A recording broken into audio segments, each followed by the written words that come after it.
जी बिल्कुल, supreme court of Pakistan में practice and procedure bill के हवाले से अहम केस की समाअत हुई है। चीफ जस्टिस उमर अता बंदयाल की सरबराही में 8 रुकनी बेंच ने इस केस की समाअत की है और अहम रिमार्क सामने आए हैं। इससे पहले फुल कोर्ट बनाने की इस्तदा की गई थी, उसको मुस्तरद किया गया है। जस्टिस मज़ार अली नकवी को इस बेंच से अलग करने की एक दरख्वास्त थी, उसको भी मुस्तरद किया गया। साथ में हुक्म इम्तना जारी किया गया था, उसको ख़त्म करने की जो दरख्वास्त की गई थी उसको भी मुस्तरद किया गया। और उसके बाद कुछ अहम रिमार्क्स चीफ जस्टिस के सामने आए।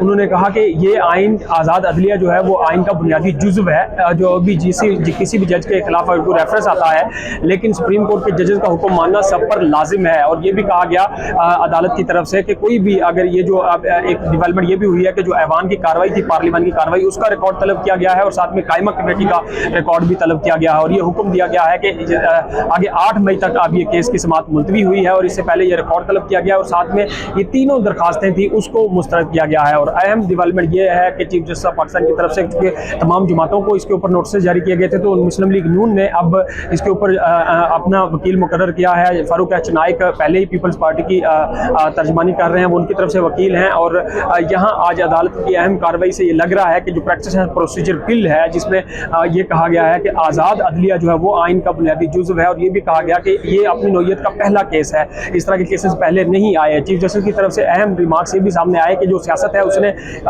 जो अदालत है उसकी कार्रवाई को गद्दा किया हुआ है। साथ में ये भी कहा गया कि इस वक्त किसी भी जजेस के खिलाफ अगर कोई रेफरेंस आता है उसकी कोई कानूनी हैसियत नहीं है। सुप्रीम कोर्ट के जजेस का फैसला सब पर मानना लाजिम है। तो इस केस की अब जो कार्रवाई है वो 8 मई तक मुलतवी कर दी गई है।